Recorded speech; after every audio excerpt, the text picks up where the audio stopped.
Dr. Walker will do our opening, and we invite you to join us. Will you join me, please?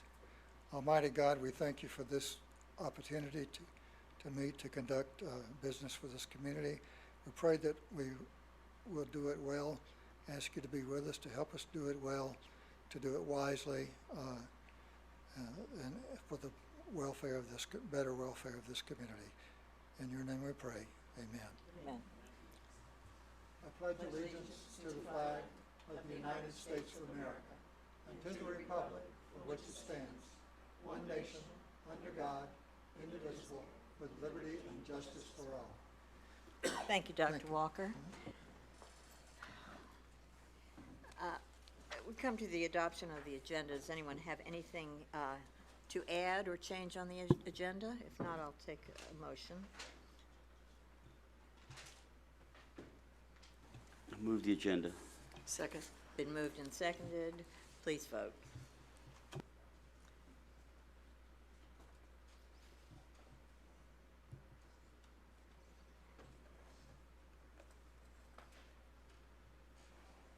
And it passes 4-0. Is there anyone who wishes to address us in open forum? Do you have anything, cards? Anyone? If not, we will proceed to the business of the day, which is the executive director's search, and we will be interviewing the applicants one by one. And before we start, number one, thank you just for staff for putting this all together. It's well greased, but I know there was a lot of work to schedule all of this and put it together. And it's a very important, critical time for all of us because we hang on to people for a long time. So we want to make a good decision. And I think there's a little sadness because Mr. Sorrell has served us well, and this is obviously beginning the transition in that, and he has been very helpful in this. So thank you, Mr. Sorrell. We will begin with the first applicant, which is Rebecca Shelton. Ms. Shelton, if you will come up and press the speak button, and if you would like to just say a couple of words, I think we've reviewed everything, but if you'd like to say a couple of words, and then we'll open it for questions. Good afternoon. I'm Rebecca Shelton. It has been great to meet each and every one of you. I appreciate your time and the thoughtful effort that you all have put into this decision, and thank you for taking the time to interview me. Thank you. And now we'll open it to questions for the board. And I'm not going to go in any rotation. When the spirit moves you, if you'll press your button, and we'll just do it fairly casually, unless you have another method in which you would want to do it. If not, who would like to begin?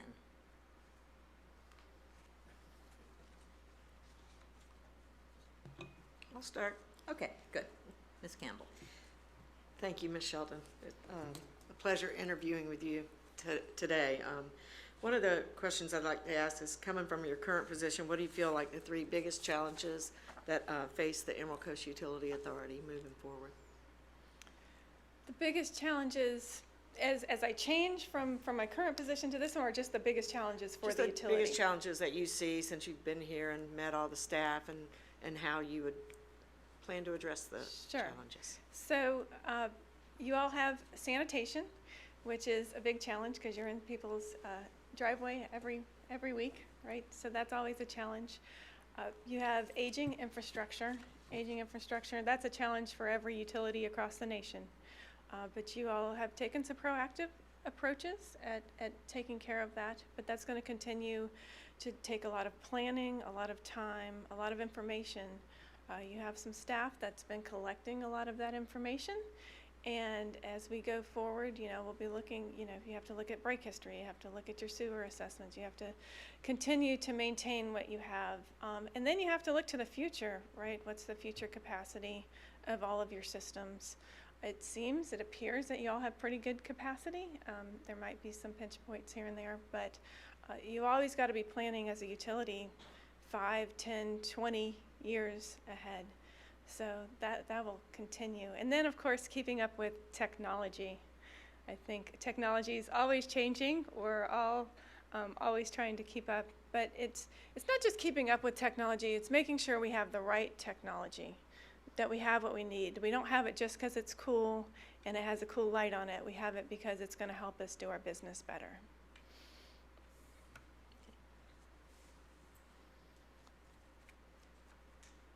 So I will ask one, since there are no lights on. As you have seen with our utility, we've done some fairly innovative things. We have been at the cutting edge of a number of issues like our composting, which is saving us money, it's good for the environment, and I'm not sure that we see a lot of that around the country. What innovations have you implemented where you are that will outlive your tenure? That's great. So we've done a number of things. We've implemented a nutrient recovery facility at our largest wastewater treatment plant, so we're recovering phosphorus and nitrogen into a pelletized form that we sell as fertilizer. We've implemented cogeneration, so we have anaerobic digesters, which you all don't have here, but so we produce gas, we produce methane gas, and so we use that to not only heat our boilers, but we use it to, actually we can provide up to a third of the power for that plant through our cogen. So we've had that. I feel like the biggest change that I've made at my current utility though is really in the culture and changing people from being reactive to proactive, and to take our field folks from just reacting to what's happening to actually thinking about the future and helping us plan for the future. So I really do feel like that's been my biggest contribution, honestly. Pretty impressive. Dr. Walker. Ms. Sheldon, is there any one thing that you see our organization not doing that it should be doing or not doing adequately? I think y'all are doing a lot of great things at your organization. I think that you can always improve certain things. We've talked about the website being improved, or doing a better job with our CMMS systems. I know that your IT folks are really literally about to implement a whole new system that's going to really bring them into the modern age. So I think at a utility like yours, where you're a good utility, right? At that point, you're looking at continuous improvement. What can we continue to do better?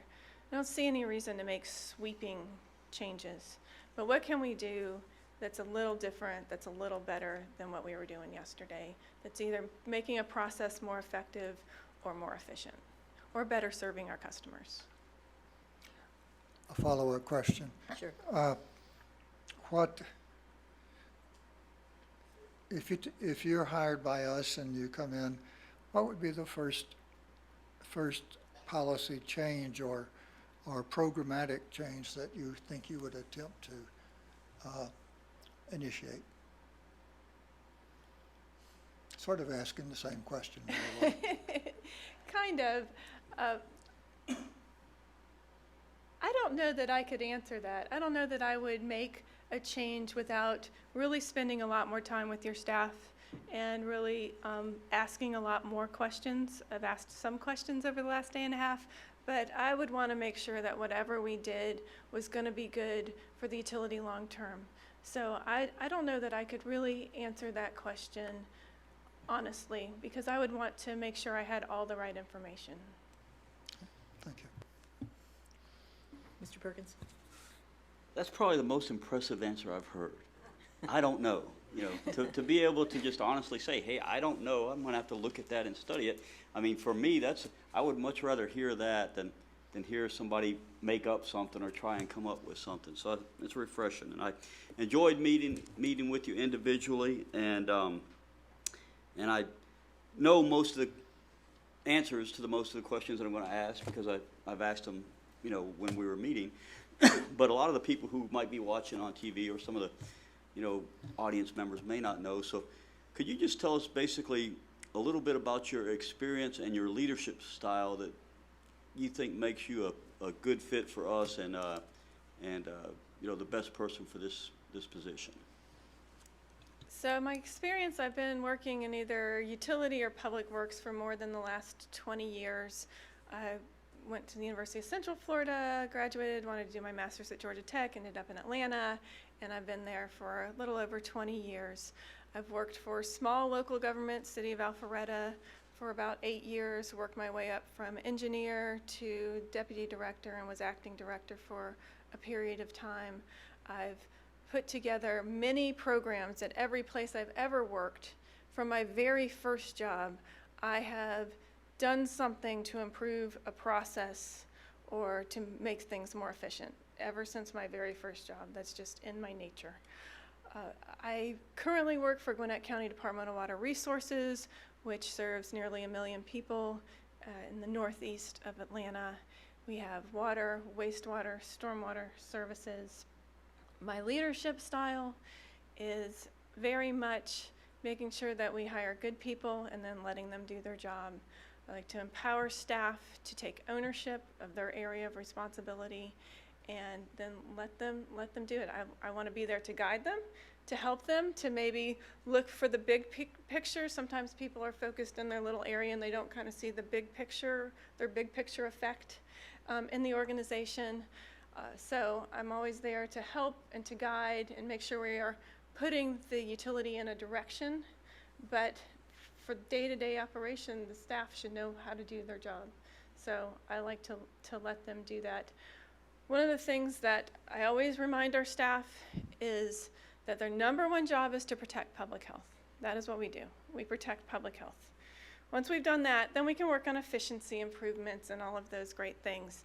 But our #1 job every day is to protect public health. And where I work, we're protecting public health for almost 1 million people every single day. That's a big responsibility. And so it really doesn't matter if you're cleaning up a sewer overflow or if you're working at the drinking water treatment plant, you are protecting public health every single day. Sure. You know, so in addition to having technical skills in a position like this, you have to have people skills and leadership style and be someone that people look up to and trust and respect. But you also have to make difficult decisions a lot of times if you have an employee, and I'm not thinking of anybody when I say this, but if you have an employee who's underperforming or not performing, how do you deal with that type of situation? Honestly and directly. So I would start with coaching that employee.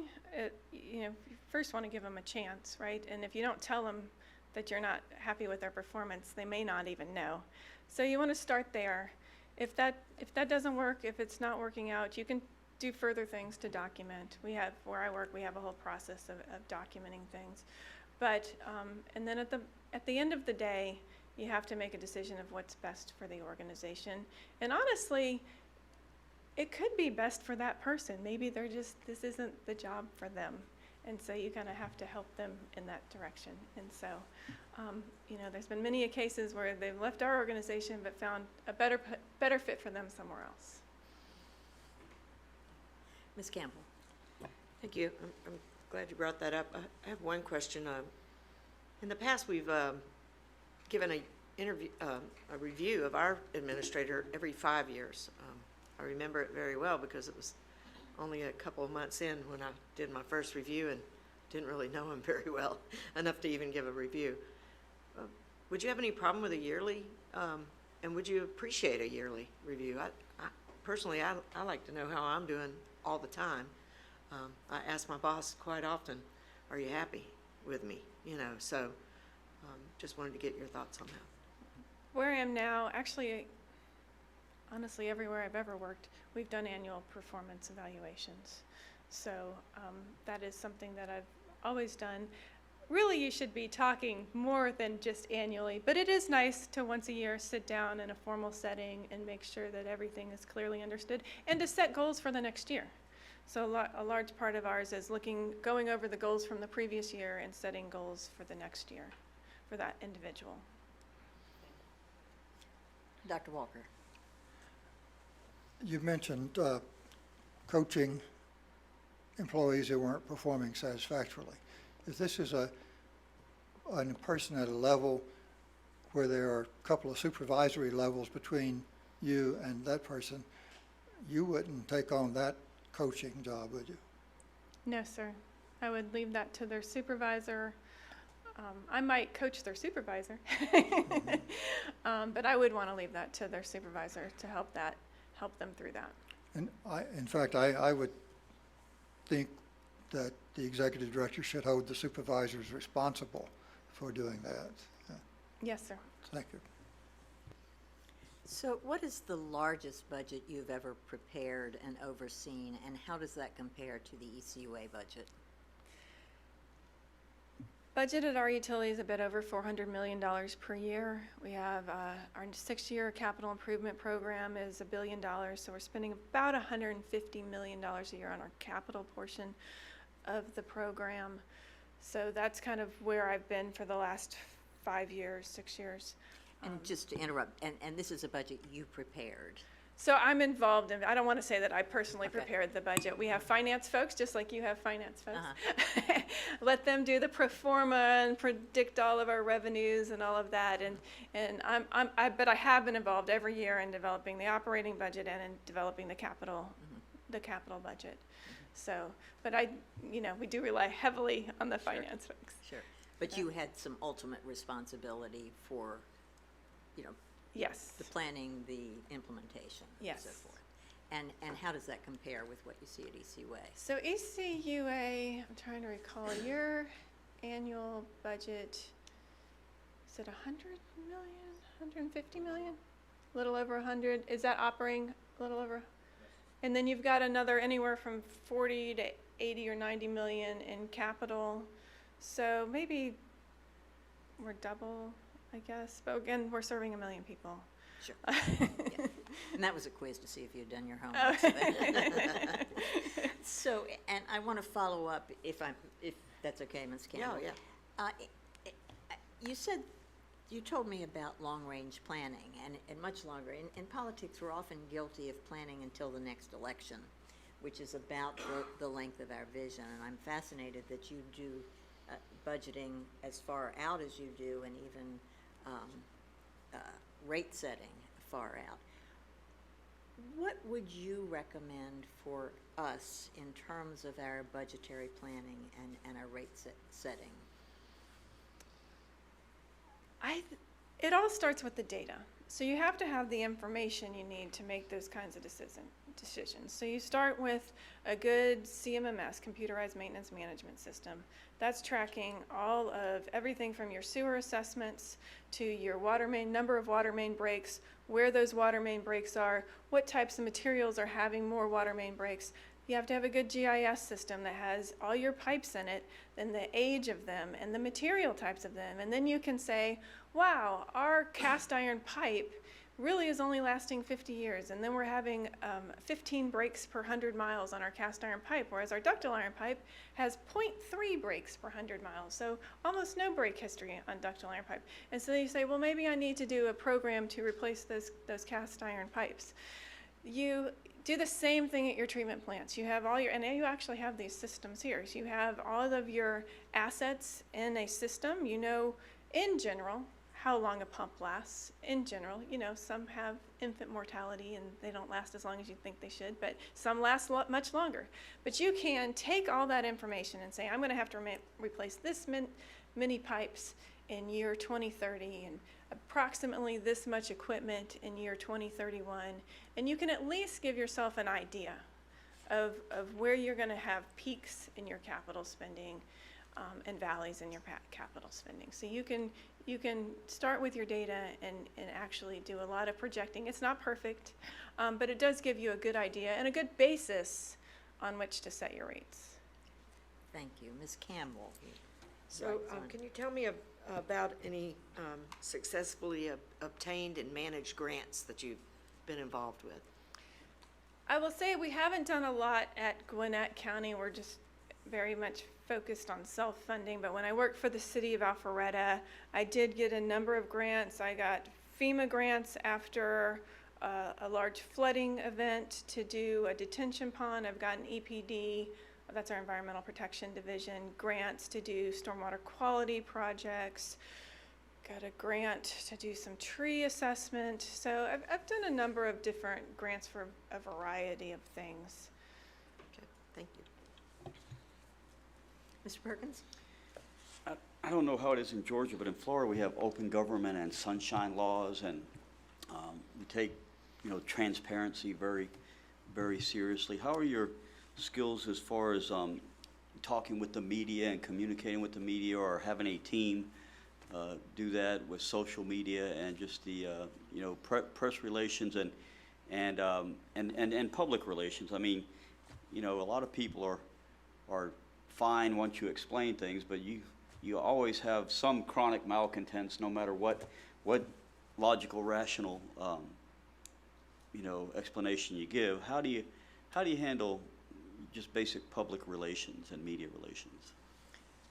So I have given a number of interviews over the years in various circumstances, from major water main breaks to just this is how our treatment plant works, to being an infrastructure expert through the American Society of Civil Engineers and doing public radio and newspaper interviews all over the country. So I've definitely learned how to have what a soundbite is, how to keep my words short and succinct, to make sure that I know what I want to say, and I say that. As far as working with the public, there's, social media is difficult. It's very difficult, but you have to pay attention to it. You can't ignore it. You just can't, because they're going to be talking whether you're ignoring them or not. So we've got to manage that. I prefer to hire folks that are more of an expert in that than me to do that. There's definitely an art and a science even to how social media is done from an organizational perspective. And then as far as citizens go, my approach always is to listen first, right? A lot of times people just want to be heard. Sometimes they just want to tell you their story. They just want to tell you what issues they've had. Sometimes you can help them. Sometimes you can't. But at least if you take the time to listen to them, then, they're probably going to go away. There's a few that are never going to be happy, but a lot of them will go away thinking, well, they didn't help me, but at least they listened to me. So that's really my approach with the public. Did that answer your question? Yeah, that's kind of what I was looking for. I mean, we ultimately are answerable to our citizens. That's who we work for, and so no matter how emotional or sometimes irrational they may seem, I think it's our job to listen and be patient and understanding and kind, and do our best to help them, and certainly to know that, to become familiar with the sunshine laws and make sure we're in compliance with that, and that we don't have any accidental slip-ups. But that's who, as a board member, that's who I answer to, and so as an executive director, although it's not as direct, I mean, that's who the director also answers to. Dr. Walker? Thank you. First, I want to inform Mr. Perkins that there are no irrational citizens in District 5. I know that. I said it may seem that way. They're certainly not that way. It just may seem that way. Yeah, I'm glad we cleared that up. I know you've in your the resume that you submitted, you detailed your community involvement, your personal community involvement. It was, I think, through Rotary or Kiwanis or one such club, and apparently it was quite extensive. Would you come, if you were to be offered this job and you came here, would you come with a plan in mind for, or intentions in mind as to what kind of community involvement you would engage in here? Yes, I do enjoy volunteer activities. With my Rotary Club, I've been president. I'm past president of my Rotary Club. I'm current treasurer. I lead our 5K race every year. That's our major fundraiser for the year. And then we do a lot of other small projects, whether it's at a community center or a food bank or and I enjoy that. There's definitely some personal enjoyment that I get from that. So I would want to find that here in some way. I've also done volunteering through my church, or I'm always looking for a way that I can help and have a purpose, right? You always want to have a purpose, and you want to help others. And so I gain a lot of enjoyment from that, whether it's I love adopt a stream cleanups. That's like my favorite thing to do, is just see what we can get out of that stream.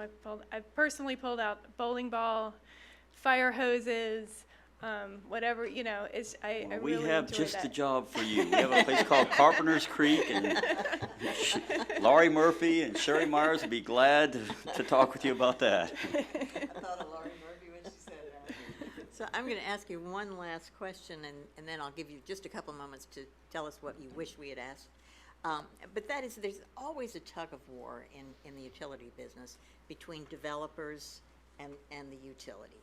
They want as many lines as they can have as far as they can, and the environmentalists want no growth at all.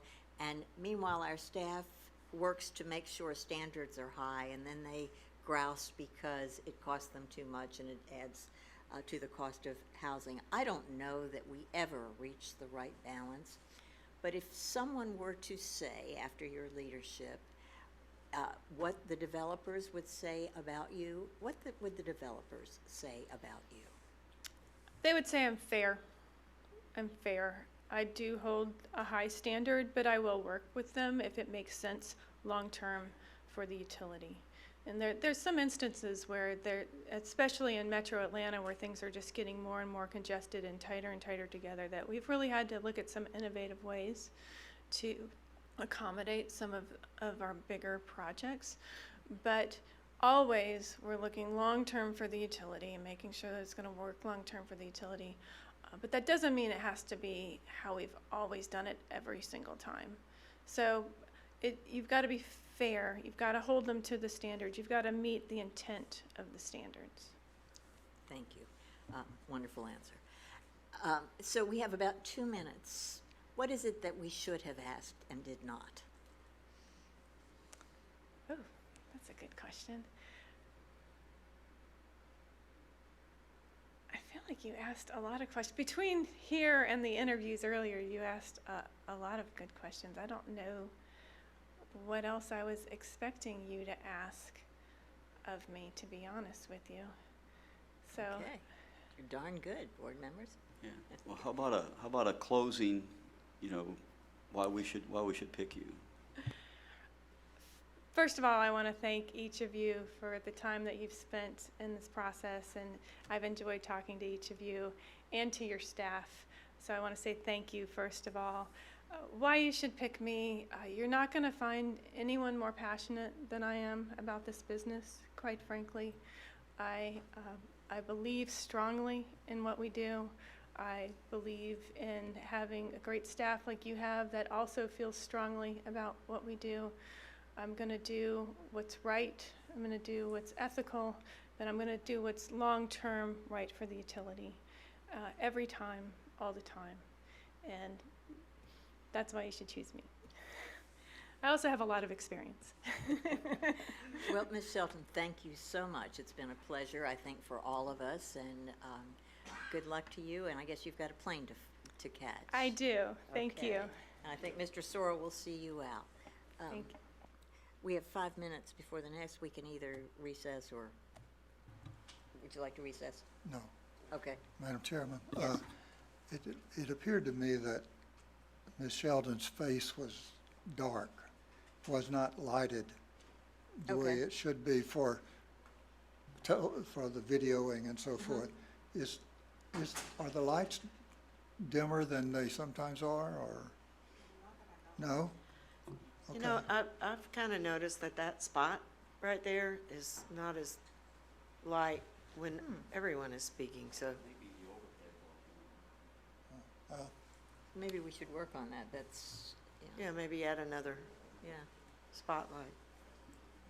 I've noticed that a couple of times.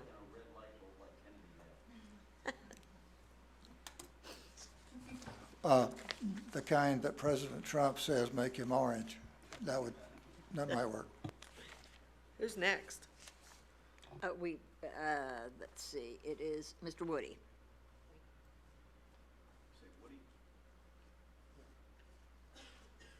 Yes.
Sorrell has suggested, and I think it's probably a good suggestion, is that we do it at Tuesday's meeting rather than today. These candidates have met with all of the staff, and he would like to have a time to digest what the staff had said and give us that input. And I certainly, this is pretty momentous for the staff, and so I don't want them to feel bypassed. So if it's good for everybody else, I mean, I could do it today, but I think it's worth having the staff. Does everyone concur, or do you have other thoughts? Okay, that suits me fine. Okay. Well, I won't be looking for a recommendation from staff. I No, mean, no. Input No, but their perhaps, input but is not- but yeah. valuable, absolutely. No, they don't pick their next, yeah.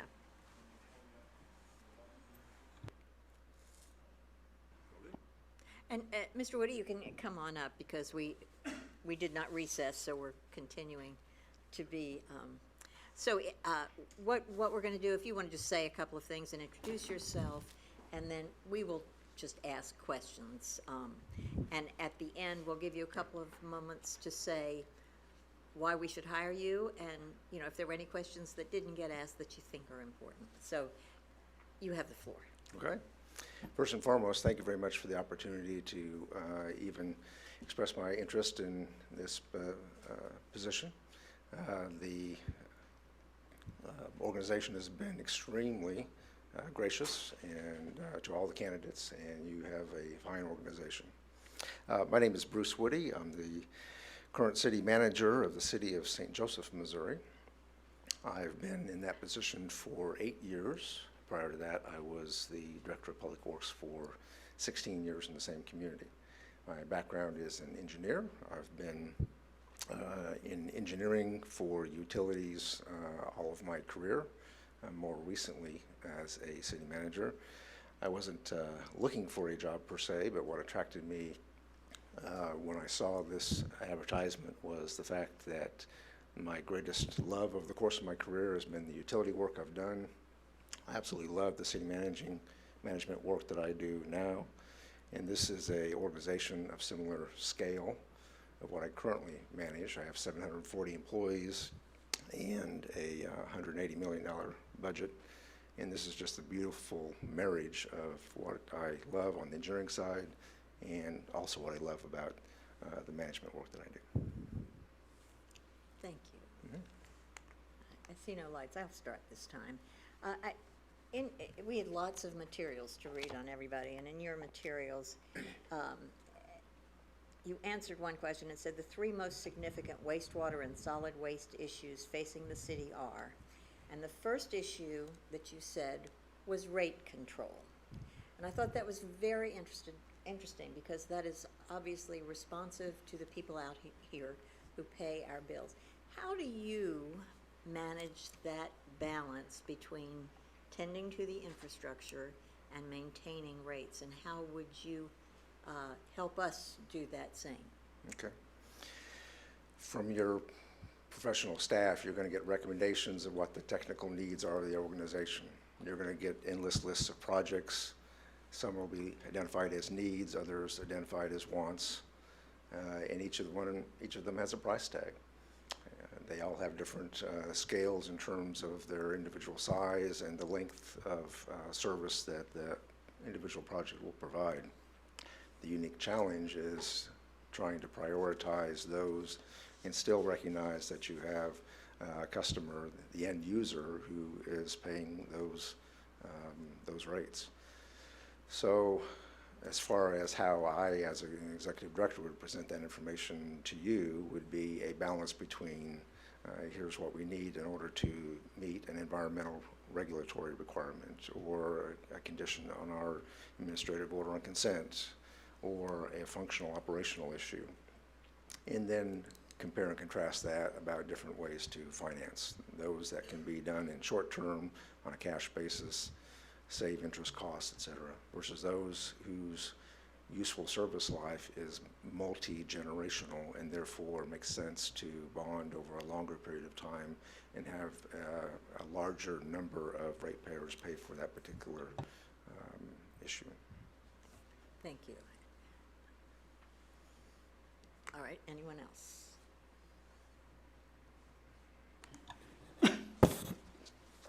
Mr. Perkins. Part of this job being an executive director, in addition to the, the technical expertise and areas involving finance and engineering is management and leadership style and managing people. And so, how would you describe your leadership style and your management of employees and working with an elected board? Sometimes when you're working with a political body, it's kind of like herding cats if they have different agendas and stuff. And we're pretty, compared to most political bodies, we're probably a lot more stable. But that can get challenging with one election. How do you manage that, and how would you describe your leadership style toward employees? Well, only one change on a board can change the dynamics of that board, depending on the individual that's coming or the individual that left. So I'm very aware of that. I would like to point out that I currently work under a council manager form of government, which is very much the way that this board is set up. You are elected by the people, and you hire one administrator who then is in charge of the administration. That is currently how I operate with a mayor and 8 council members where I'm at. And then I'm in charge of administration of an employee base of 740 employees. Overseeing those employees takes, or what I use to help do that is a servant leadership approach. We use that as a means to be sure that we've got the best possible candidate in the first place when we are doing our hiring. We use that as a filter as we go through the organization for coaching and mentoring and making sure that we're being good to our customers, not only external customers, but internal customers across departments. And then lastly, it acts as a good filter when we're making promotional decisions as well. So again, the emphasis is on making sure that your customer and who you're serving is appropriately served. Dr. Walker? Mr. Woody, what do you see as the future of our recycling facility? Should we fight or flee? Should we stay the course or get off the sinking ship? What do you think is the future for there? Well, recycling is the environmentally correct thing to do. I would even take that a step further to say that's the politically correct thing to do. The challenge from an administrative perspective is it isn't always the financially most wise thing to do. So the challenge for administration is to be sure that we're being as efficient as we can with a system that's driven by commodity prices, international conflicts like we've had with China over recycling issues, et cetera.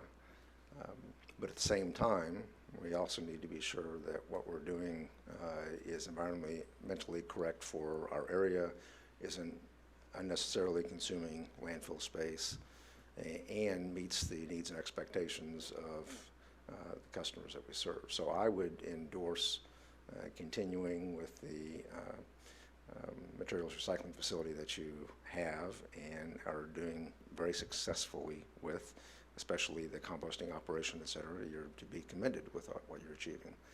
But doing that with your eyes wide open, realizing that it is a cost center, not a profit center. And we'll always have to continue to look for ways to make it break even, or with some luck in commodity prices, actually make some money. Ms. Campbell? I was very, very pleased with your first 90-day and your first 180-day action plan. Oh, thank you. Good relationships are very, very important to you. I can tell. I really like that you wanted to meet the elected officials in the area and the leaders and and I was more impressed that you wanted to meet the largest customers in our area. Can you touch a little bit on how important good relationships are for the utility? In the community where I currently reside, there is significant heavy industry. In fact, heavy industry probably provides 30% of the waste flow to the entire wastewater treatment plant. We have, and therefore that relationship is vitally important. We work with them in many ways, one from an economic development perspective to be sure that we're meeting their needs. We're a utility is a cost center, not a profit center for a business. We need to be sure that we're competitive, but still covering our needs. Sometimes there's opportunities with industry that we've found out where we've actually been able to lower our cost. For instance, we recently constructed a $50 million ammonia removal nitrification addition to our plant. And in order to save some cost on carbon, we actually reduced some pretreatment requirements on a couple of our industries who could provide a carbon source through their wastewater, and in order to save us some money in the end. So it was symbiotic, mutually beneficial. But even if you don't have those kinds of odd examples, it's important as a utility provider to work with your local municipalities for their goals to expand their community, to bring in new businesses, to retain existing businesses, and develop even the bedroom communities, for that matter. Widens your base, helps the taxing jurisdiction. If you have those good relationships, then when you need easements in the right-of-way or you have issues where you need help, then you have a partner rather than an adversary. Dr. Walker? Mr. Woody, sometimes state regulators are very hard to deal with, or if they're not regulators, even like a Department of Transportation. Mm-hmm. We don't think of it as a regulator, but it can be quite mandatory about some things that we have to do. In fact, a few years ago, we had to spend $750,000 to move our utility lines out on Pensacola Beach, no, on Perdido Key, because in order that the State Department of Transportation could build some under the pavement tunnels for the beach mice to use to get from one side of the road to the other. Have you ever gone toe-to-toe with state regulators on something like that? As I mentioned to you in earlier interviews, our City of St. Joseph is a combined sewer community, and we have an administrative order on consent now because of regulations we've had to take to separate our sewer system or other means to reduce our overflows. In the very early stages of getting our long-term control plan adopted by the state, it was somewhat adversarial. They wanted us to complete all the improvements necessary within a short 20-year time period. I actually submitted to I and staff submitted to the Missouri Department of Natural Resources a proposed plan to complete the work based on the EPA's policy guidance on how high the cost of wastewater rates could be in a given community, which is 1.5 of median household income. Doing that calculation for our particular community called for almost an 80-year turnaround time to complete that work. Obviously, that was ludicrous, wouldn't be accepted, but we submitted that way to prove a point. And frankly, it got us more serious consideration in meetings to follow. We weren't doing it to be adversarial, but to prove a point. And in the end, we wound up with a 3-phase program, 25 years for the first 2 phases, and our 3rd phase will be still yet to be discussed, probably will be another 20 years. So you're saying that in that case, you've made your point, but avoided being adversarial. Made the point because it was submitted with a cover letter that explained that we realized that it was ludicrous, that we weren't expecting an 80-year time period to complete those projects, but following EPA's own guidelines demonstrated how it was a struggle for our community to do that. That led us to more productive discussions in the end. Generally speaking, are you inclined to fight intergovernmental regulation from above, or to work it out? Yeah, I wouldn't call it fighting because they have obligations they have to meet, and the best solutions are usually ones where we can meet their needs. In our case, Missouri Department of Natural Resources was beholden to the EPA, and they had to enter into an eventual settlement agreement with us. However, we worked out a solution that met both of our needs in the end. I definitely wouldn't call it fighting. Yeah. That's good. Mr. Woody, we have shown you around what we do, and we're very proud of this utility and the innovations that we've done,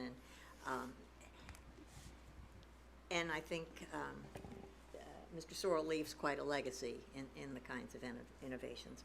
When you leave your current city, and this can be anything that you have done, what is your legacy to your community? What will they remember you for?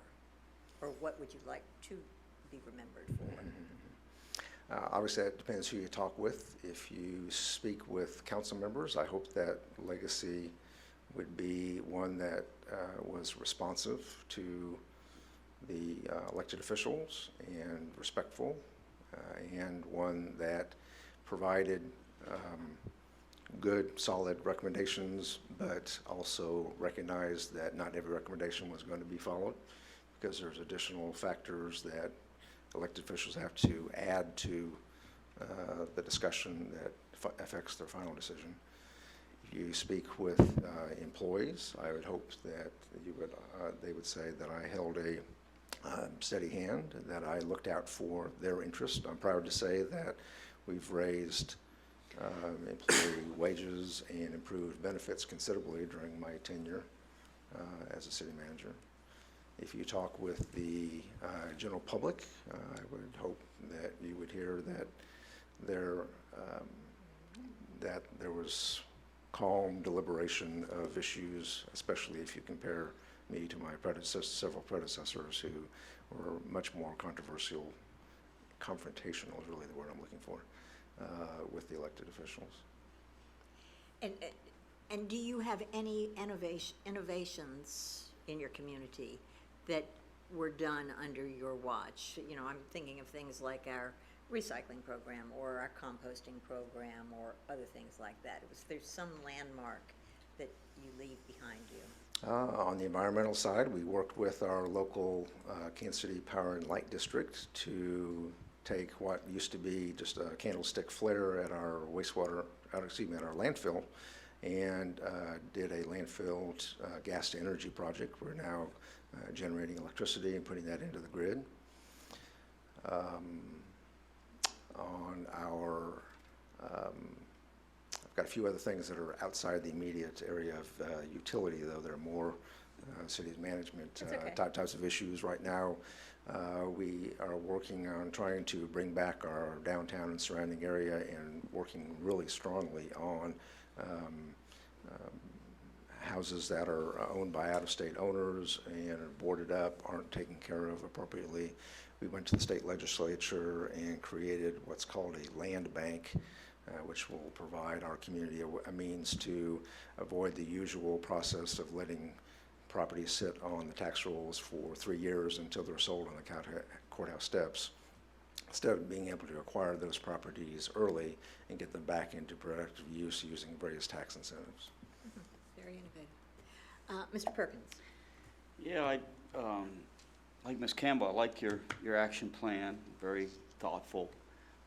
One thing I particularly liked about it was the examination of the diversity statistics, both in the workforce and, among people we do business with.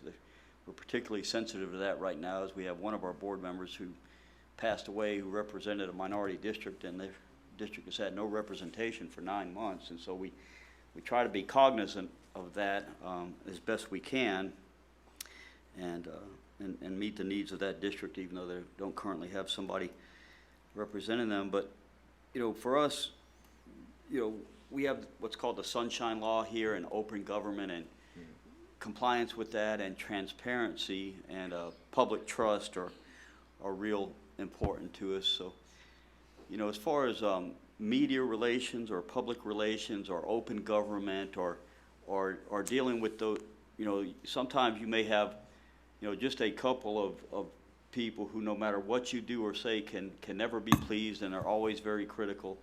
And so how do you deal with those type of public relations and transparency issues? Yeah. Every community has a small group of folks who have their agendas brought before a public body on a regular basis. Sometimes their positions have more credibility than others, but that is part of being a public elected official. And being part of a director or head of administration is also dealing with those folks. The important thing is, no matter how much you like or don't like their position, their voice needs to be heard as much as anybody else. It can be difficult when it is repetitious and ongoing, but as long as it is respectful, they are due a respectful response, even a repetitive response, as that can be sometimes. The only challenge is when nowadays, really, the problems are less so those folks at the public podium in a venue like this than they are the anonymous ones on social media. That's the trend that I see now that is the greatest challenge. And that takes a pretty proactive response on the part of your public information officers to monitor the usual, Facebook, Instagram, those sources, and being responsive, not to engage necessarily, but to get a fact out there and correct things that are wrong, and then let it lie, but not otherwise engage in the back and forth. Has your city done any public education or outreach programs just to kind of, educate people and inform them on the things that are going on? Oh, certainly. That's an ongoing program. We have a local access channel. Our city council meetings and our planning commission meetings are broadcast live. They're also recorded and then rebroadcast twice during the succeeding week. We have meetings every 2 weeks rather than monthly. We have a emailed product called CityLink that is set up for mobile phone platform that has a series of short stories, all with links to longer one-page stories. Main goal there is to try to bring people back to the city's webpage where there's a whole wealth of additional information on a whole host of subjects. We also use our utility billing itself. Since we're already paying 48 cents for the stamp, we put as much as that first stamp will allow of additional information to try to share info as well. And we do have a presence on Facebook, Instagram, et cetera, also. Mr. Woody, you've looked at our website, and we're doing lots of work on our website. How would you see us moving to the future with our website? How can it be a better tool for us? Yeah. The challenge is that you have to meet the customer where they are, and you're serving customers from millennials or whatever the youngest generational term is to baby boomers and everybody in between. So at the same time, you have to continue your customer service so folks can come in and deliver their bill in person. You also have to be available for somebody who wants to pay online, wants to do it directly from banking, the person that wants to report that their trash can wasn't picked up on a particular day.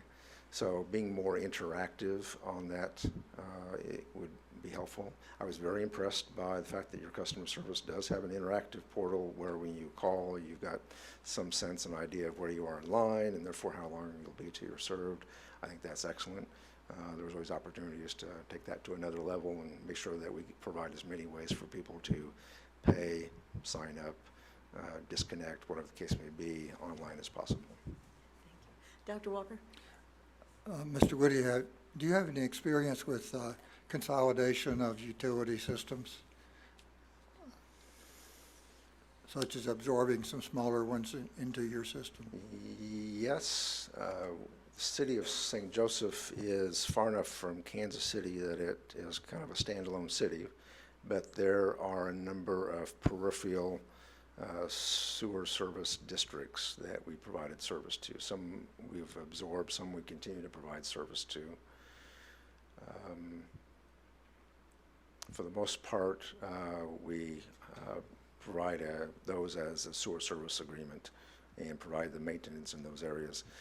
Probably my greatest example of having done that before is not in St. Joseph, but when I was with the city of Kansas City, Kansas, in which that city is about 90% by population of the county of Wyandotte County and about 85% by land area of the county.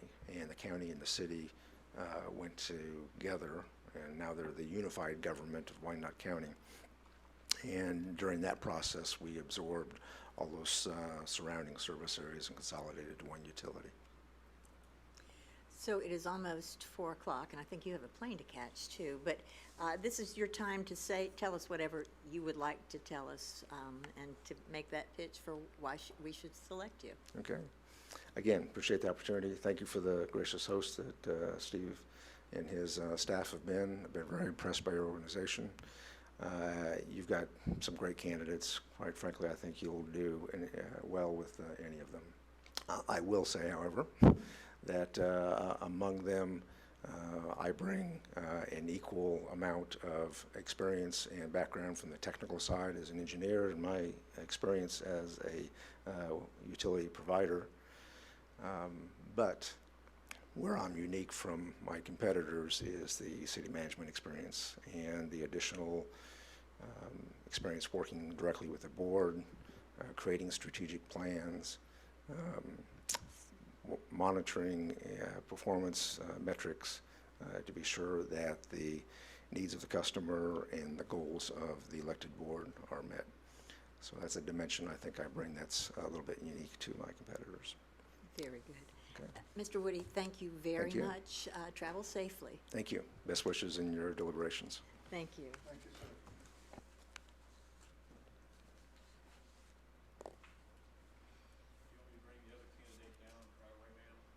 Yes, wouldn't you like to just soldier through? Yeah. Any objection? Mr. Beasley also communicated with me, he's stuck in Washington DC.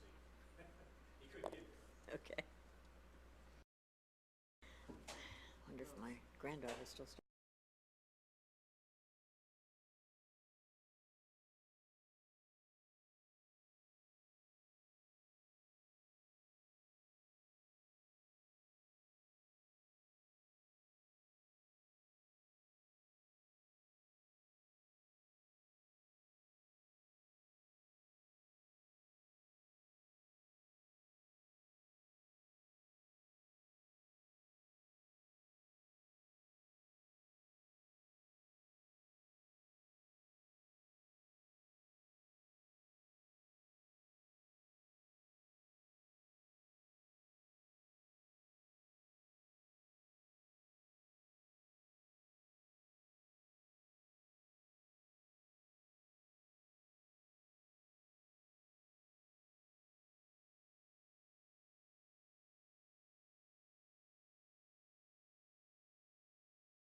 Mr. McCrory, if you'll just take a couple of minutes and briefly just reintroduce yourself. We've all met you, and then we will ask some questions. I mean, tell us a little bit about yourself. Yeah, that's fine. I'm Bud McCrory. I'm the assistant director, currently the assistant director with the Mobile Area Water and Sewer System. Of course, everybody knows that's the City of Mobile's water and sewer system. I've been employed there for the past 4 years in that capacity, but I've been in at the utility for a total of about 14 years at that utility. And I was at another utility for 11 years where I was the director of that utility. So kind of been in the utility wastewater business for about 25 years now. And I will just call on random people as Yeah, they light that's their fine. lights, just That's so you fine. know. Ms. Campbell? Yeah, I like that you come from an area that has as much rainwater as we do. That is true. We Well, battle. That's actually not, more, and the only one that has more than we do. Coming from right. that current position, what do you feel are the 3 biggest challenges that face you at ECUA, and how you would meet those challenges? Well, of course, I think very similar. I will say that doing a little research that ECUA and malls are very similar in size and very similar in challenges. First challenge is infrastructure. I know in speaking to each one of you today, I talked about the infrastructure issues that we all have. I've mentioned a D+ rating for the overall infrastructure for water and sewer in the country. Well, we're all facing that, and especially here in the 2 neighboring utilities. We recently went on and put together a master plan and kind of asked and said, look, tell us what we got. Let us know. Well, it identified about $1.2 billion worth of needs. Well, everybody knows that's difficult. You just can't go to your ratepayers and say we need $1.2 billion. So going along with infrastructure, and the second concern would be affordability. How do you maintain affordability while you're trying to rehab your infrastructure? And that needs to be a concern for all utilities. We actually performed a cost of service study. And by doing that cost of service study, it helped us identify, actually put together a financial model. And I would encourage everybody to look at a financial model. It's a model to where you can plug and play with information to see how your debt service is going to be in relationship to your needs moving forward, and actually help you with rates and what you need to do as far as that goes. Affordability is big in any entity, and it's what everybody's radar should be. But to rehab the system, there are needs, and there are needs that we all face. Another thing you move is of course workforce planning. That's a major issue with utilities and the challenges we face in the market we're in now. You know, we have a flooded market, and jobs are plentiful. Let's just be honest, they're plentiful out there. And you battle that every day with your HR, and utilities are facing that. Some jobs are paying higher, and people aren't looking for stability. They're looking for what they can get in their pocket today. They're looking for that dollar. And as far as, you know, you want to build that workforce planning to let everybody understand, hey, we can offer you this and we can do this, and you need to prepare for that. So. When we spoke, I told you education is one of my biggest hot buttons. You know, I think educating our citizens is number one. And I read about your Citizen Academy that you implemented there, and could you tell us a little bit more about Citizen Academy? I sure can. You know, to go along with the infrastructure needs, I believe in transparency and educating your public. I believe that if you can get things out in front of them and help them better understand the needs and understand the moving parts in a utility. There are so many moving parts in a water and wastewater utility, and with sanitation in this case. But when you talk about all those moving parts, your general public does not understand that. They truly don't. And it's our job to help them understand and to educate them. So what we put together was a Citizens Water Academy. And in doing that, it was an application process to where we chose, we had about 60 applicants, and we narrowed that down to about 20, 25. And we brought them into a room on a 4-day course, 3 half days and 1 full day, and we educated that group on what we do and how we do it. What they did is they became ambassadors for MALS. They went out into the community. They were community leaders, a lot of environmental groups. We took the environmental groups in there with us. We wanted to educate them.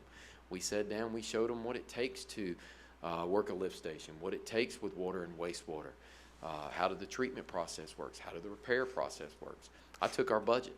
I put our budget on the screen, and I broke down our budget one by one, showing them how revenues are generated and what our expenses are, what our labor costs were. Wanted them to understand what it costs to run the business in general. When they left there, we had them complete an anonymous survey, and in doing that, completely positive results. So positive that the board elected that we're running the second one here in the next 2 weeks. And I would encourage anybody, I really do. I think it is a great avenue to help communicate your needs to your public. I think I'd like to go. I know, right? So if I Sure, may go ahead. continue. I'm a big production pay person. One of the first companies I know in my industry that came up with production pay, a friend of mine introduced me to it years ago, and I saw where you had also done a bonus incentive program, and I'd like you to tell us how that works.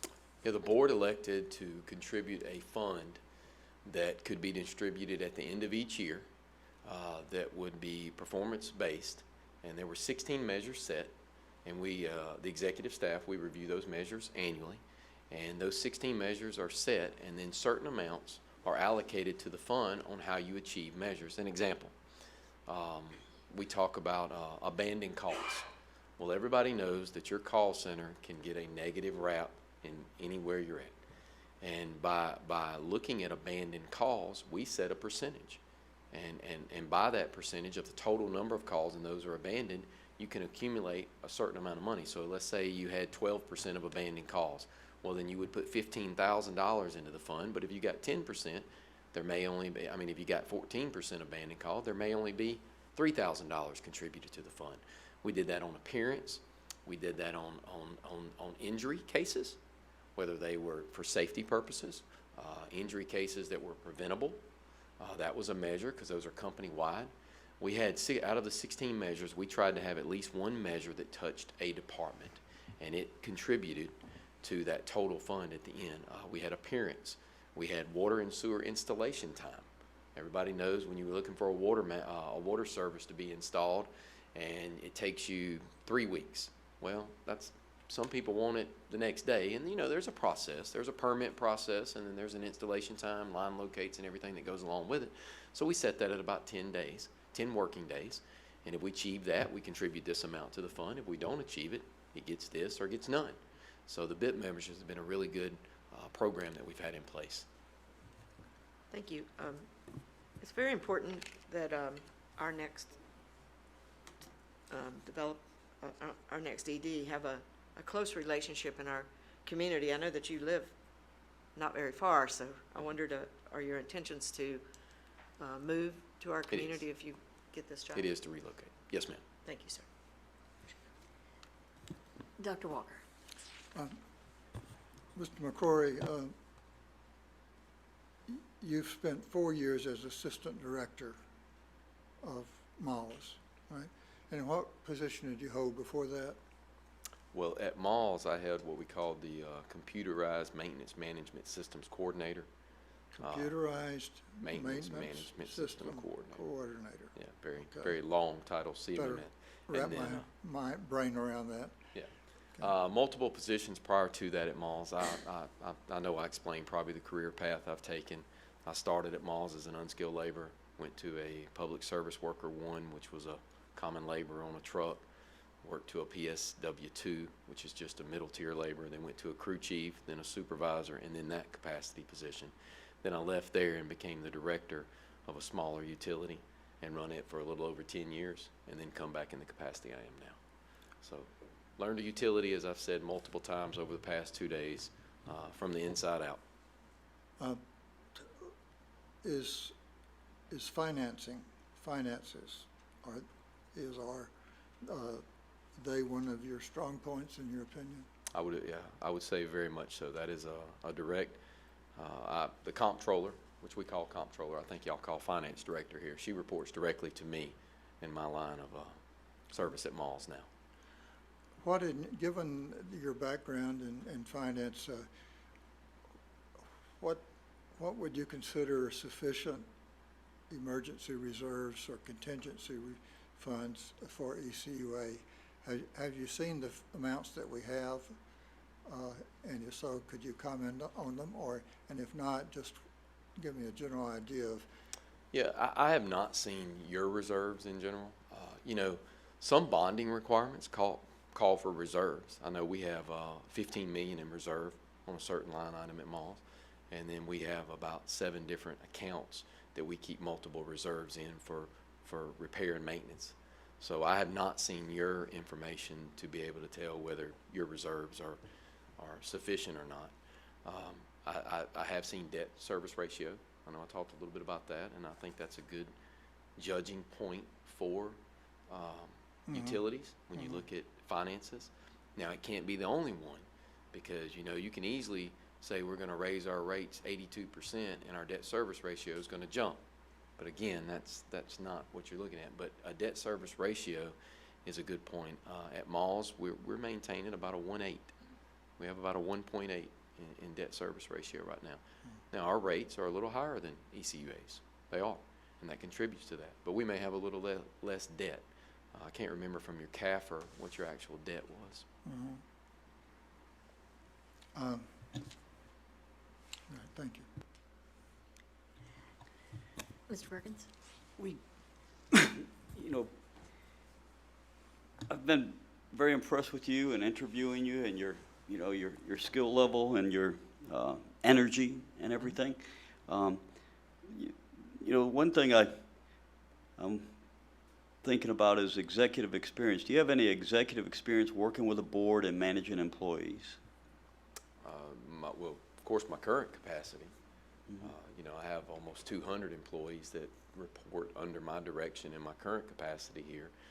We have a 7-member board, and it operates a little differently than this board. I've saw some minutes of your meetings and how your board and the way y'all interact with your executive director. Our current setup at Malls is that the director and the 2 assistant directors interact with the board on a regular basis. We have a lot of committee meetings that cause interaction. So as far as that and as far as leadership, I believe the past 4 years would answer that. What about the 10 years where you were a director? Did you report to a board then? I And did. Were you where the buck stopped in that I situation? was where the buck stopped. That's a great question. And we had a 5-member board, a political board that was consisted of the mayor of the city, 2 council members, and 2 appointed citizens appointed by the mayor. Went through 3 administrations during that time up there. They were on 4-year terms. I was on one of their, when I was hired in, it was on their last term, and met with that. And I'm a firm believer on small utilities and directors' positions, and the reason I say is because, as you stated, the buck does stop. You are involved in every aspect of a utility. In doing that, it enables you to become educated about every aspect of a utility. You're speaking to the customer about why their bills are high. You're following up on lift station complaints. You're following up on repairs. You're dealing with treatment processes. While I was there, I obtained both my water and wastewater state certification for treatment. Well, I did that because I wanted to know. I was a hands-on gentleman who wanted to get involved. Coming back to Malls, it has helped me in so many ways to basically, and I say this all the time, put the puzzle together. You know, as an administrator at an executive level, it's your job to put the puzzle together, to make sure that you connect the dots, and to make sure that as a board that you have confidence and trust in me that I'm able to do that. And I believe 100% that my 25 years of not only education in the industry, but the growth I've gained has given me that ability to connect the dots in a whole utility. How would you respond to the observation or concern that, and Alabama is a butt of a lot of jokes sometimes. They get a bad rap on things sometimes because Well, that's they're because pretty of it. progressive in a lot of areas and don't deserve it. But how would you respond to the argument when looking at these other candidates that, you know, he seems well qualified, seems like a nice, you know, guy, seems like he has some leadership skills, but you know, all of his experience has been in Alabama, where ADEP might not be as stringent as Florida DEP, and where they may or may not have government in the sunshine and a lot of transparency requirements and open records. And he spent most of his time in a couple of organizations, whereas some of these other people may have been in a bunch of different organizations and have experience in many different settings. How would you counter that argument? I would say that regulations from one state to the other are different. We have a 553 regulation at our wastewater plants. I think you have a 5531, which you're monitoring a little more than we are. When you come to regulatory requirements, they're very similar. They are a little bit more stringent because of your plant process. But how I would mainly answer that is stability. I haven't floated. I would hate that if I am penalized for that, then I am penalized for that. But you know, I haven't moved. I believe in stability. I've remained with 2 organizations in my 25-year career, and I believe that's a positive. I believe that by doing so, it shows that I can work with a board. I can work with the public. I can work with my employees, and I believe that the main way I would answer that was just that, hey, I've had stability in my life that has allowed me to work at those 2 organizations. How about and we've copied a little bit from Moz as far as the Facebook page and stuff like that, but you know, most people, if you will take time and explain things and go over things and spend some good open dialogue with them, are fairly reasonable. But you may get individuals from time to time who just, no matter what you put forward and how rational and sensible and altruistic it seems, you just can't ever please. But how would you say, or some way, and you talked about the academy that you had, but how are some ways that you can reach out and educate the public and be transparent about your operations and communicate well and do the best that you can as far, because to us, we answer to these, to these customers, these ratepayers. So in the end, our director does as well, although, they, not directly, but in the end, I mean, that's who we all work for. How do you manage that? Some I'd like to go up and just give a hug and ask them to come on. But in reality, I'll tell you, stakeholder meetings. I'll tell you one thing we've done with malls is we've held stakeholder meetings to where we've called in your contractors. We've called in your builders in your area, and we've actually met with them. And by meeting with them, we've asked them, how can we improve? Now, we're not there to discuss rates and fees because those are established. Those are concrete. Those are established. I'm sorry, they are. That's what it is. But we're asking, how can we improve our processes to make your job easier? Well, when you ask developers that, you're going to get a response. And you're going to get a response sometimes that, and some responses that we got were simple. Some were, can you update your website that I can see this information? Well, we never really thought about that. Yeah, we can easily do that. That's quick and easy. We were able to do it. Stakeholders meeting with contractors. Contractors ask about our bid processes. They ask, well, can you do this with can we have electronic here on a bid process? Yeah, it's pretty simple. We didn't think about that. By having these stakeholder meetings, you can communicate to multiple groups that will give you the ability to understand what their needs are. Sometimes we just anticipate and we expect, and we sit back and we wonder, well, they just need to abide by our rules and laws. Well, you can get a lot more buy-in by asking, and of course, when you ask, you need to be prepared to act, and that's something that you be prepared. Now, it doesn't have to be everything, but if you get 28, requests, respond to a couple of them, act on those, and by doing that, we found that taken in these stakeholder meetings, we've had state reps stakeholder meetings. We have 2 state reps that are on our board, and we got along with them, and we had any of our local reps come in and we asked them. We've had city-county stakeholder meetings to where we brought in the council and the commissioners, the county commissioners, and we met with them. We used that also as an avenue to explain where the utility was going and what our needs were, but we used it to communicate and ask them how we can be better. Ms. Campbell? Thank you. I just wanted to say that stability, it's not a hindrance. He's been here 17 years. So. It's a good thing. It's a good thing. So in businesses such as ours, plagiarism is a good thing. And I hope that you have seen some things during your time here that you can't wait to get back to Mobile and say, we need to do this to be better. Yep. What things are those, number one, and what can you bring to us that we need to go to the next step? What innovations do you see us needing?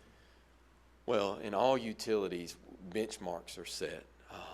Your utility has a very good, and I want to say this. First of all, your staff. You have a very educated and well-maintained staff. Your workforce planning, from everything I've heard, and I know I mentioned this to Ms. Campbell earlier, probably top of the line.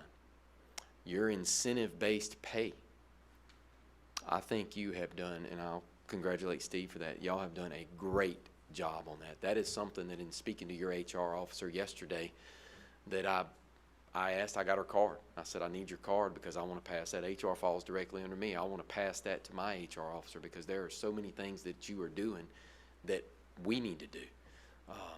We need to compare salaries. We're all battling engineers, and everybody's looking for that 25-year experienced engineer, but in the public sector, it's very difficult to get that for what we pay. So we got to back that down a little bit. And in speaking, y'all hired some younger engineers that you have grown in your organization. We need to do the same. We need to lessen our need for that 25-year and understand that we can train that engineer up. I think you do a great job with that. As movement forward, I would look at technology. I believe I'm a progressive individual. Sometimes I'm like a BB in a bathtub is the way I put people. You drop a BB in a bathtub and that BB is going to bounce forever. I'm active. I'm energetic. And in doing so, I'm very progressive. I believe in technology. I believe in utilizing technology to simplify your employees what they do every day. And there's so many ways that we can do that. There's so many ways to look at that. And I know Mr. Sorrell has done a great job with that. And I would like to look at that and see, can we do better? I don't know. I just know that there, by the use of technology and being innovative and just continuing to move forward, we can possibly look on maybe saving a little bit on the O&M side, which I know is what, as a board, you're concerned about that. The more you can save on O&M is the more you can put towards your capital side. And that's what my position should do. I would want the board to set goals for me. I would want you to set goals and hold me accountable for those goals. Maybe not terminate me all the way, but maybe hold me accountable for those goals. You know, I'd expect that out of this board. And that would be my job, to look to my staff to make sure that we're able to achieve those goals. We have a couple more minutes. Ms. Campbell, did you have another?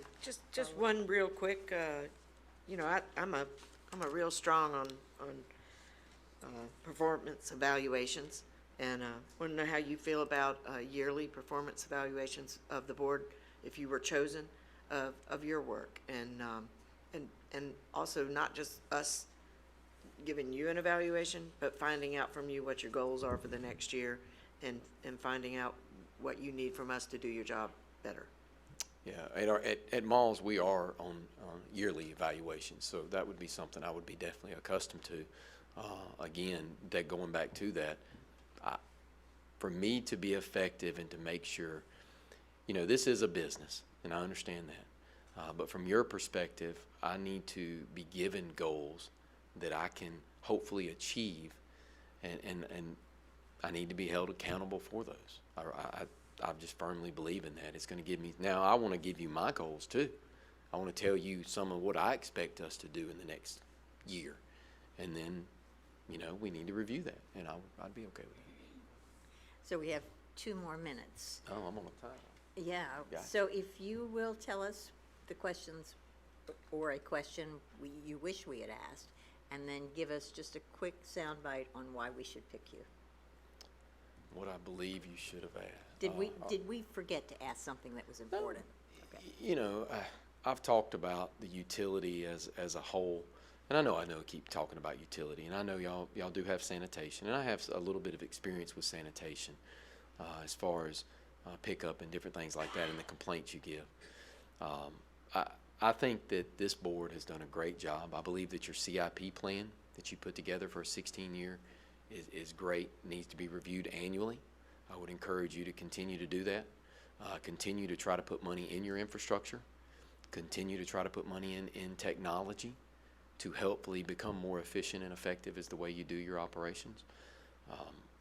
I think you've handled all the questions. As far as me, I do believe I'm a strong candidate, because I'm telling you, I know a utility from the inside out.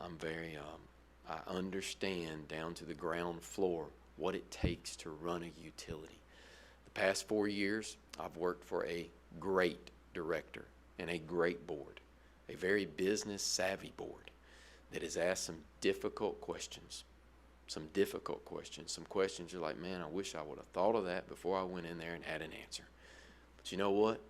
It's made me be a better leader, and it's made me become a better, to prepare better and to be better for meetings.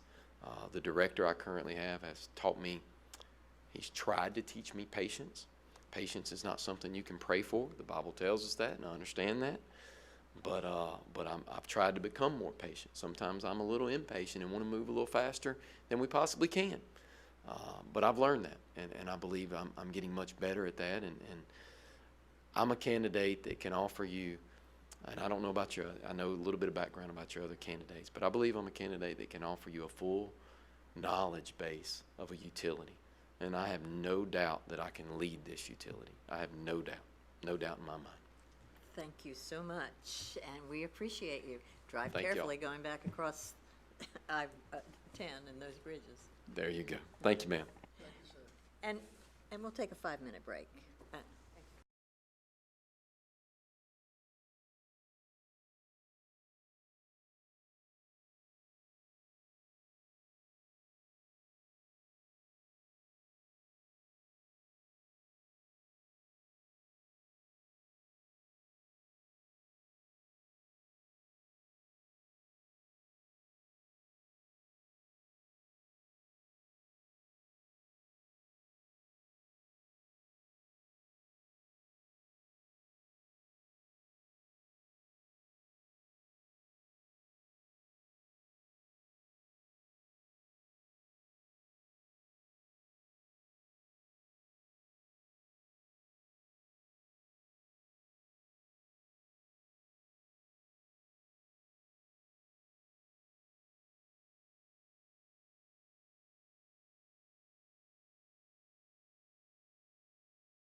Our next candidate is Mr. Coffey. If you will come and press the red light on, there you go. Is that the first test? Yes. All right. And if So you far, so will- good. If you will just briefly introduce yourself and just a little profile, we obviously have been through this, and then we'll ask you questions in a random order as they pop into our heads. So Sounds great. you're on. I come to you from the east coast of Florida. It's a little wavier over there. I have over 30 years of professional experience. I've worked my way up from being a planner to a public works director to a city and county manager. And 18 years of that has been at the senior executive level, responsible for all operations. Throughout my career, I've had utilities scattered throughout my career, including solid waste, landfill operations. And it's been interesting. I have a bachelor's degree in planning and a master's degree in public administration. I got married a Florida girl, got 3 kids, and we love it here.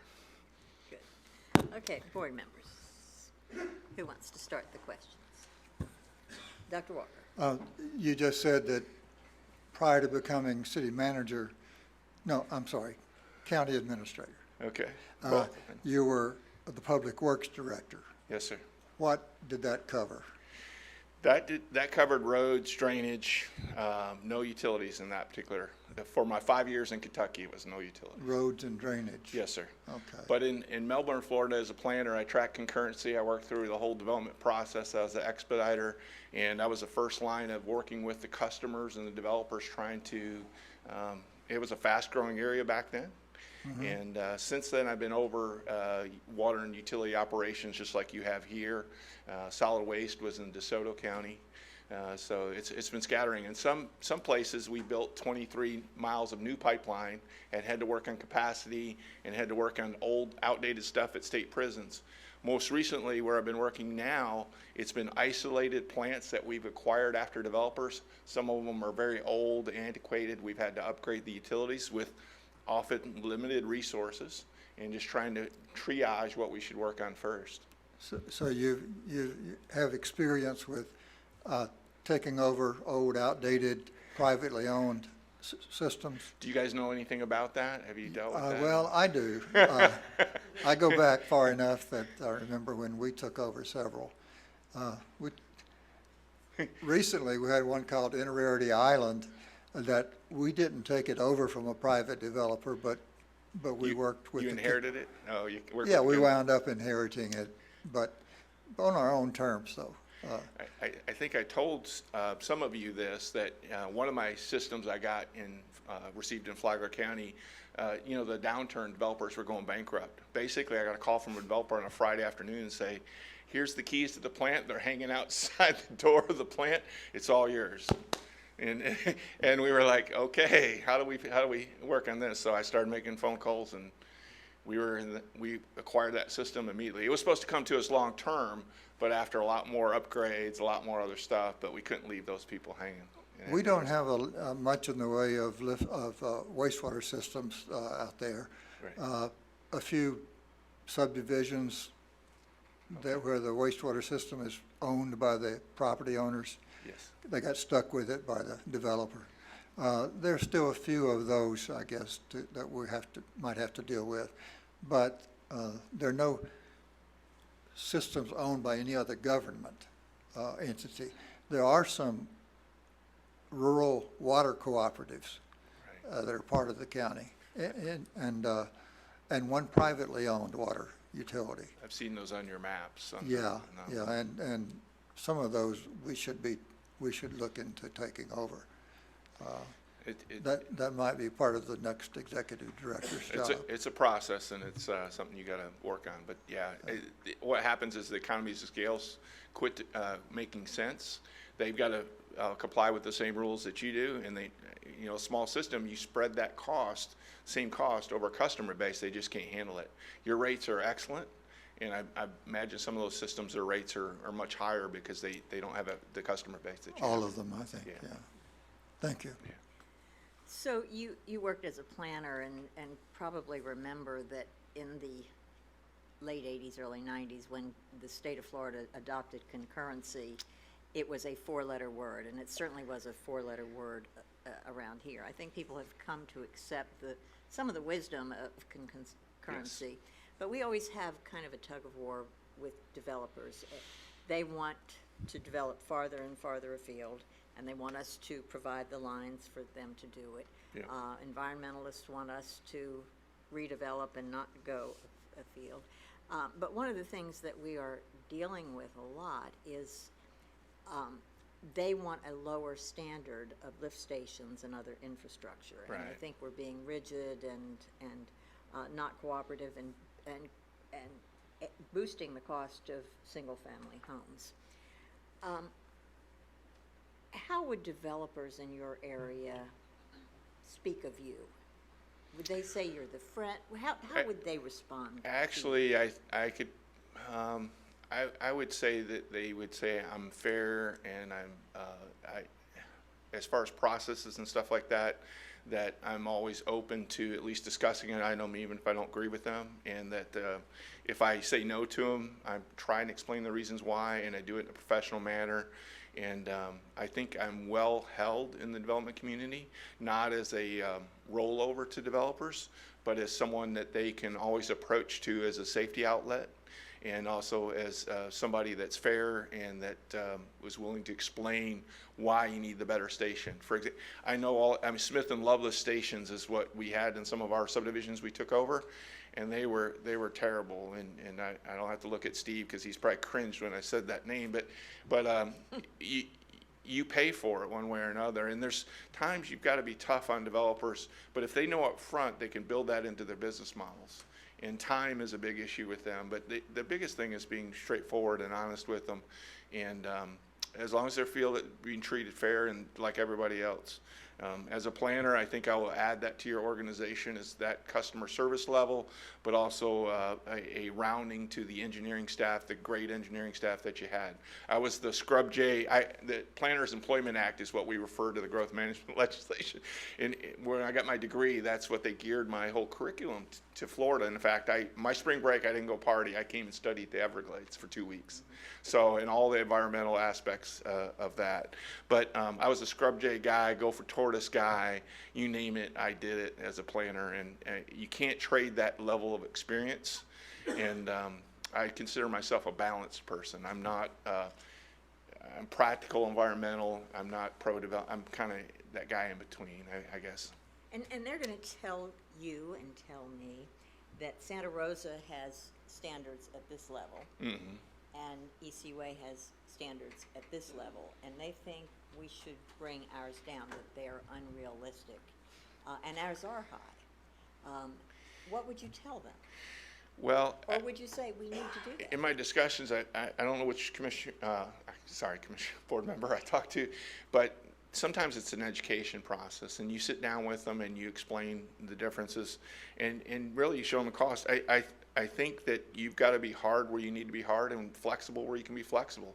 And there's probably other areas, maybe you can't be flexible in that area, but maybe you can offer quicker reviews. Maybe there's some other area that, but the standards are developed for a reason. And typically, and I glance at your standards are developed by problems that have originated from these other things. There's a reason you buy a certain pump, because these other pumps failed you. And there's and you can pay for it one way or pay for it another way. The question is who pays for it.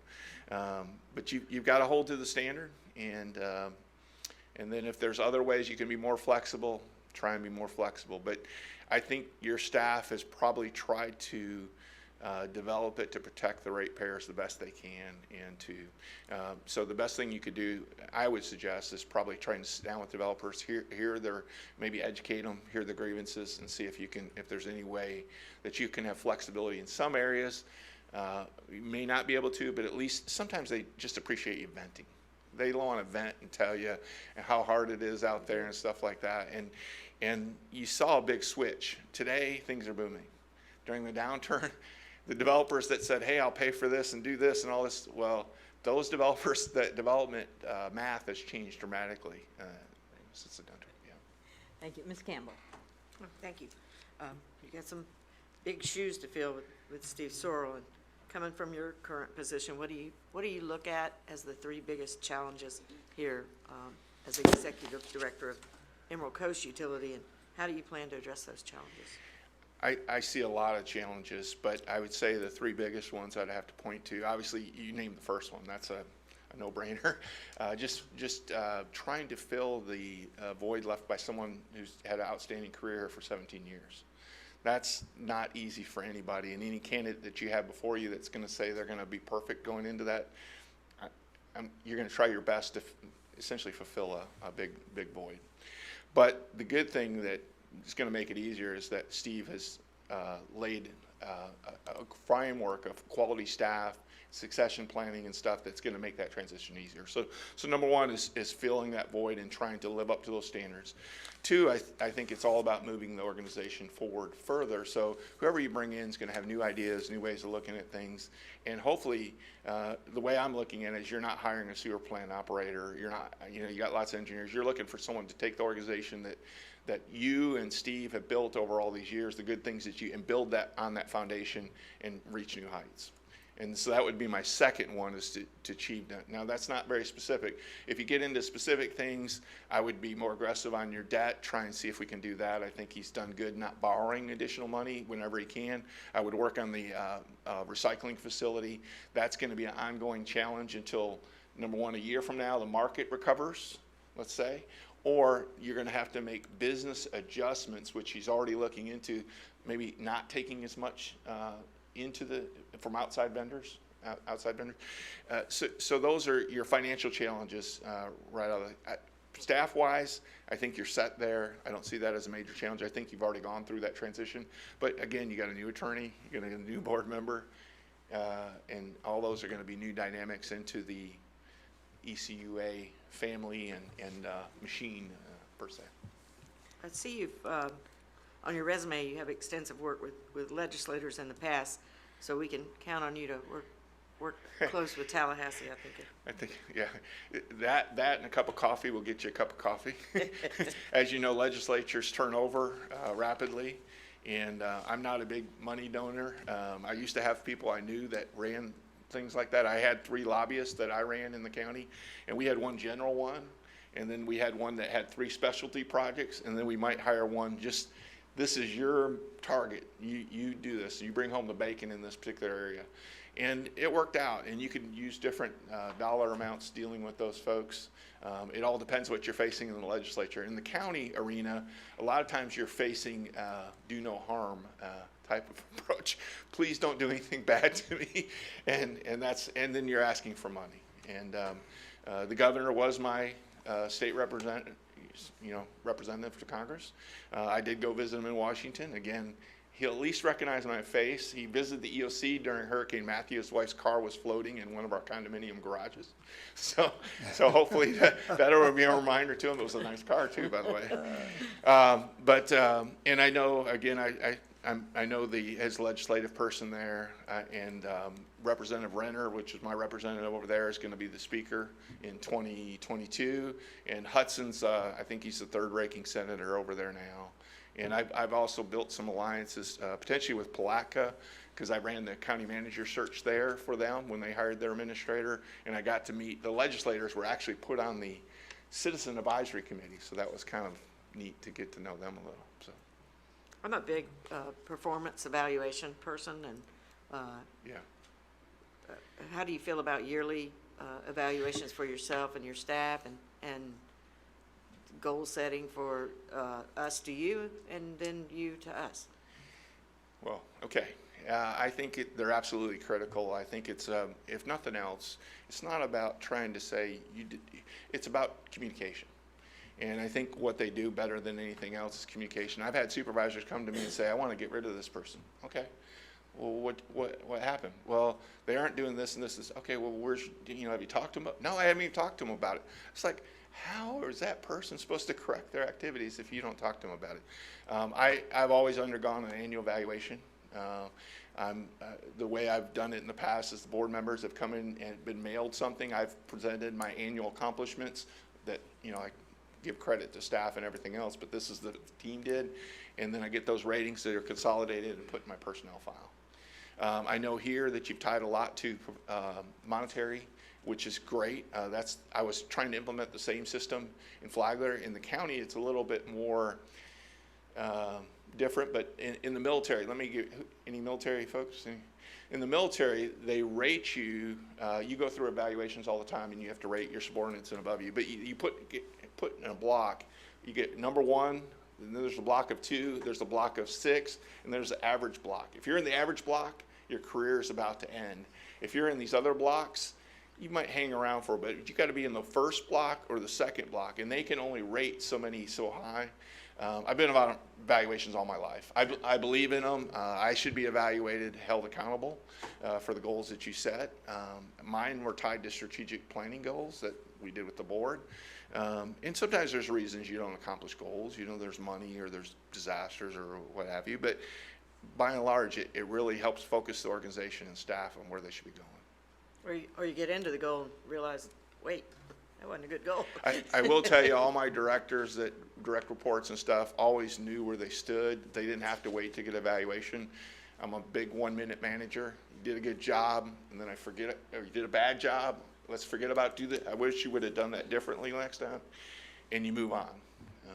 And that's, you don't dwell on it. And My last question is, I saw on the internet about you in one statement, economic development, you said one issue was the time it took to locate the Flagler.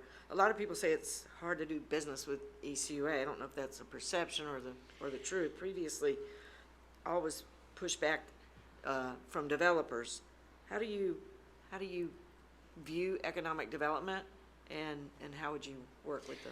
well, at the county, we brought both tourism and economic development in-house, and both of those spiked exponentially, bringing them in-house. Tourism side, we started doing our own events and stuff. Economic development, and I know, now let's translate that back to developers and perception of the utility. Again, education could be part of the solution here. Sometimes you just deal with those perceptions and they'll never go away because they're being told something as far as a standard that they may not like to hear. But you try, and occasionally you might do sensing sessions with them or with customers and try and get that feedback and see if there's anything you can do in the process to make it more palatable, because you might hear something that you may not realize you're doing. Even when I'm public speaking to you today, you go home and watch yourself and you say, was I using my hands that much? Was I, and you go, you don't realize you're doing things, or even the way you communicate sometimes, and sometimes it's just the way you communicate. And I think your new system that you're going to, it's the same system we were going to, will help automate some of these processes. I know it does a lot on the financial side, but on the development side, you can get processes and stuff to help you more and more. I know filming the garbage can, whether it was there or not, that's part of the battle. Was it out? Was it not out? We run into that all the time, and it's a never-ending, it's a constant thing. And again, communication, transparency, education. That's if I had to nail some themes to you.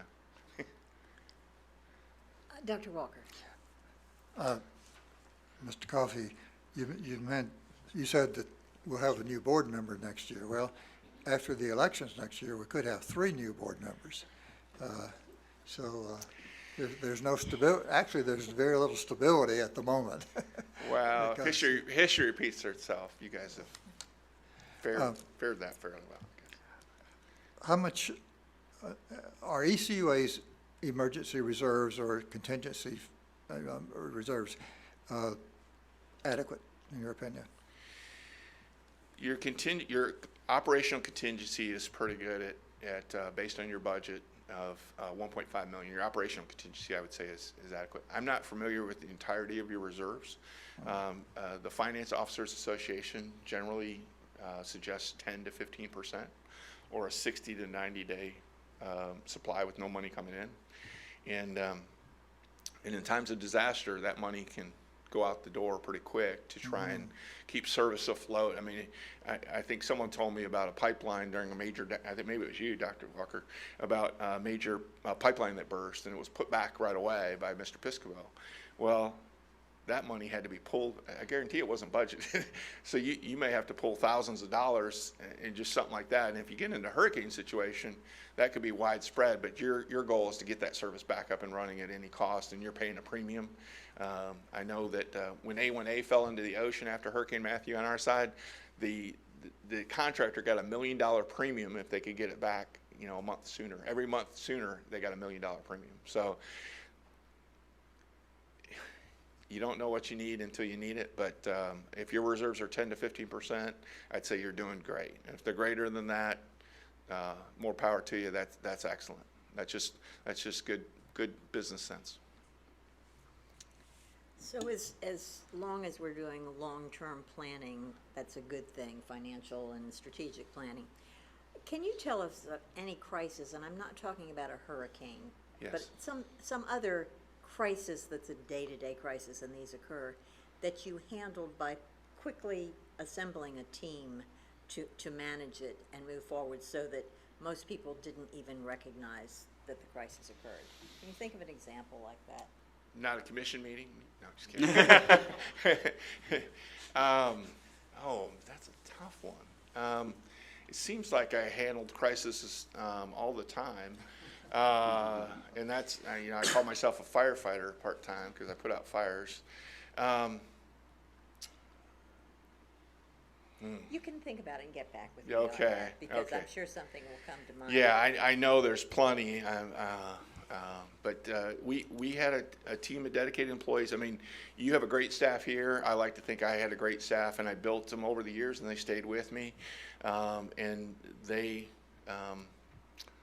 they knew the way I thought. Probably many people know the way Steve's gonna be looking for this, or he's gonna be looking for this, and when he gathers us together, you're gonna be doing, everyone's got their role. And I just had a great team, and it was on autopilot a lot of times, and I'd give some general direction, and I had supervisors that were capable enough to implement from that. Mr. Perkins? In Florida, we have sunshine laws and open government, and you're real familiar with those, and transparency is real important to us, and we try to make sure everybody's heard and everything's above board. Are there any things that you have done, or any ways you can recommend that, we get people, and we try to educate and be rational, but sometimes you'll get a person or two who just, no matter what you do and no matter how accommodating you try to be, they will be critical and just attack you on social media and all that. How do you educate people and handle those type of situations so that everything is open and citizens can participate fully in the organization? I think you guys do an excellent job at your meetings. When I look at your website, there's more information that, as a county, I normally would have put out there. But the problem is that the people that mean to do you harm or have an axe to grind will take that information, sometimes twist it. There's not a perfect solution. You got to achieve your own balance. But I would take my direction from the board as far as how much information you want to put out there. As a utility, I know that you have some things you can't put out there because of Homeland Security type issues and that kind of stuff. But I think there are some, the packets, the budget, my budget would have been up by now. I know you guys are still working on the budget. It'd be an ugly budget, and then we'd replace it with a pretty budget once we got it all together. Because we went for the budget award, so we would pretty it up quite a bit. But I think it's all about information as far as transparency. I've done town hall meetings, your newsletter. You could provide more links to that. I saw some things like in your lab that, as I looked at the breadth of things that you have on the internet, and it stays there forever. Going back, I think I saw some meetings 9 years ago that you had little things going on.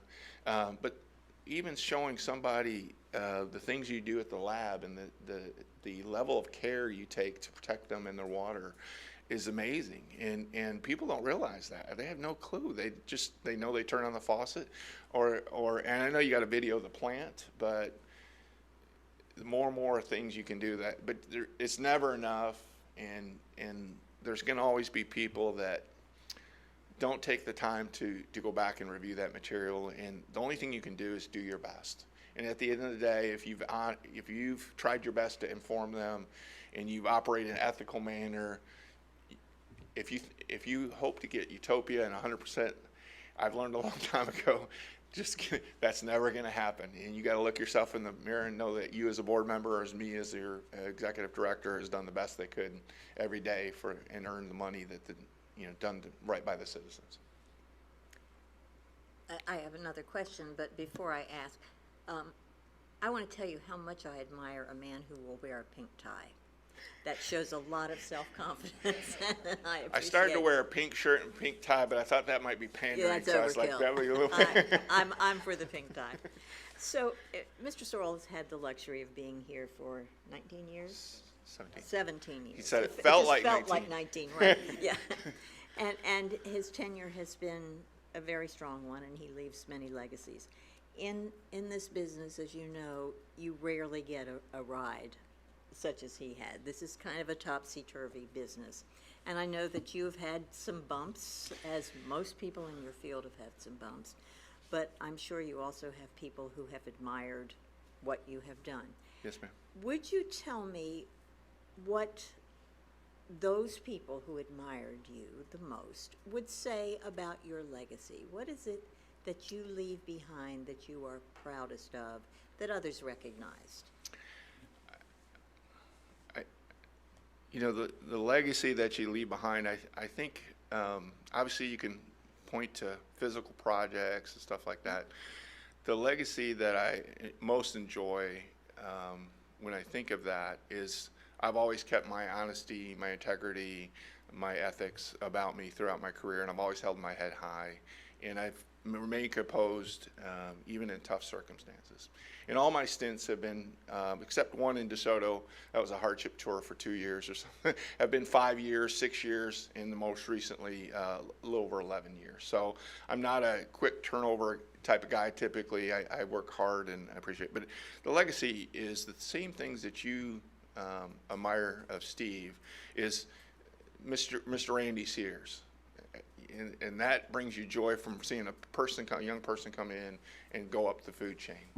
I had a deputy county administrator in Flagler County. She was a migrant worker from a family of 13 migrant children, and she took a part-time course, became a part-time clerk in a planning department, and rose to deputy county administrator. I love that.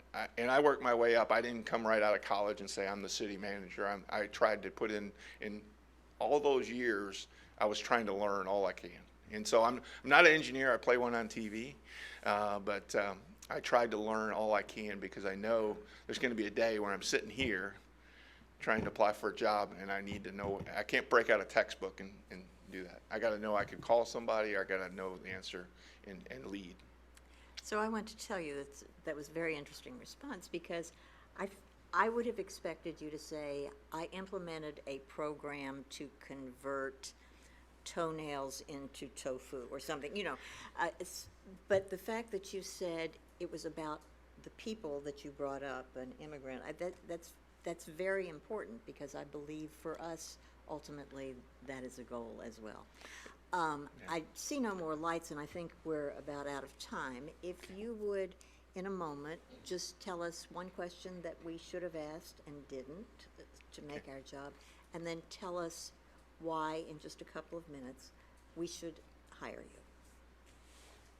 Okay. One question you should have asked. Mr. Perkins should have asked what kind of fish I like. No, I think. What would be the answer? Steve, help me out here. Cobia, I love cobia. Mutton snapper. With no limits. I think, I don't know of a question probably that you haven't asked me. I felt that each of you have asked me those questions that you really want to know, and you've done your homework. If I could summarize why you should select me, I would say Florida experience, and that's broad.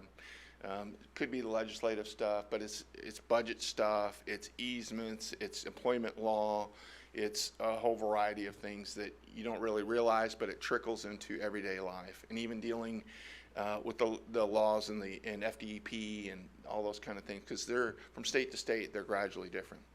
The second thing I would point to is that I'm an overall manager. I'd be an overall manager. I'm not going to run your sewer plant.